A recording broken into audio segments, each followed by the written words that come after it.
हाय friends, मैं हूं Manav. Welcome to movie showy. दोस्तों, मैं आज आपके साथ रिव्यू करने वाला हूं योर ऑनर सीजन 2 का। और सीजन 2 का रिव्यू करने का मतलब हो गया कि अगर मैं सीजन 1 के अंदर ये बता दूं कि क्या प्लस पॉइंट थे, तो आप ये समझ लेना कि ऑलमोस्ट सीजन 2 का रिव्यू हो गया।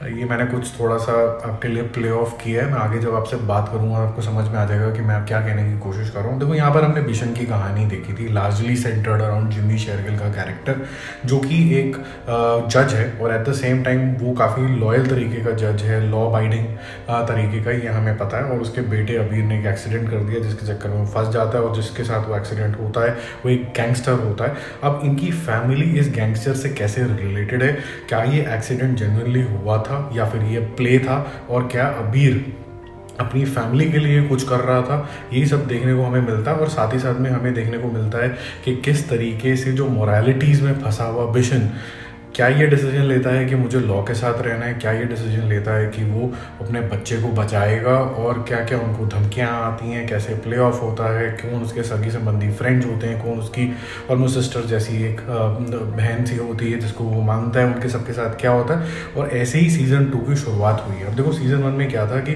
बैक टू बैक इतने कैरेक्टर्स थे कि आपको कुछ ना कुछ नई नई स्टोरीज पता चलती जा रही थी। आपका सीट पे बिल्कुल आप बंधे रहते थे, आप कहीं पर हिल नहीं पाते थे, क्योंकि पहले तो आपका कैरेक्टर का इंट्रोडक्शन और फिर जो प्रेजेंट से पास्ट के अंदर स्टोरी जा रही थी धीरे धीरे करके, और अनवीलिंग हो रही थी, वो एक बहुत ही अच्छे थ्रिलर का शेप ले लिया था। अब जब थ्रिलर का शेप में हमें एंड में थोड़ा सा क्यों मिल गया ना सीजन 1 के एंड में, तो सीजन 2 का जो स्वाद है इतना ज़्यादा बचा नहीं, और हमें ये ना सस्पेंस थ्रिलर से सिर्फ थ्रिलर रह जाती है।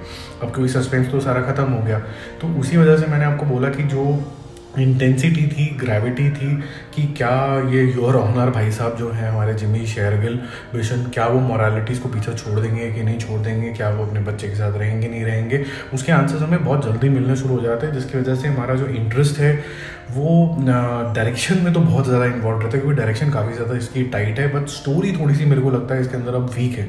अब बहुत सी बारी ये होता है कि स्टोरी बहुत अच्छी स्ट्रॉन्ग होती है और आपकी डायरेक्शन कहीं ना कहीं थोड़ी सी वीक रह जाती है, बट यहाँ पर डायरेक्शन बहुत सॉलिड है, बहुत कट करके चलता है। मुझे ये भी अच्छा लगा कि जिस तरीके से इन्होंने यूटिलाइज़ किए हैं आसपास के कैरेक्टर बिशन, और उसका इम्पैक्ट, उनको कुछ भी हार्म होता है, उनको किसी भी तरीके से धमकाने के लिए यूज़ किया जा सकता है, वो काफ़ी अच्छा है। प्ले ऑफ एक तो court room, play of police, play of gangsters और पॉलिटिकल सिस्टम, ये सारा सिस्टम एक साथ मशीनरी चल रहा है, और ऊपर से बाप बेटे का क्राइसिस, तो ये सब चीज़ें आपको अच्छी लगती हैं, जिसकी वजह से मैं बोलूँगा कि वन टाइम वॉच तो है। आप देखोगे सीजन 2 में वो स्वाद, वो थ्रिल तो नहीं आएगा कि edge of the seat thriller है, बट अभी तक ठीक ठाक है। अगर कोई बड़ा ट्विस्ट एंड टर्न आ जाए तो लेट्स सी।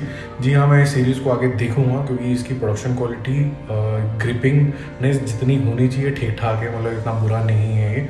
और मैं नेक्स्ट फ्राइडे को आपको बताऊंगा कि जो इसका कंक्लूजन हुआ है राइटफुल हुआ है कि नहीं हुआ है, या इसके और कोई सीज़न आएंगे कि नहीं आएंगे। आने तो नहीं चाहिए जिस तरीके से शेप अप हो रहा है ये, बट एक्टिंग सबकी फिर से लाजवाब है। सीज़न 1 में जो लाइमलाइट छीन के ले गए थे वो था जिमी शेरगिल, इवन अबीर भी ठीक ठाक लगा था, और इसमें अबीर का रोल और भी ज़्यादा अच्छा है।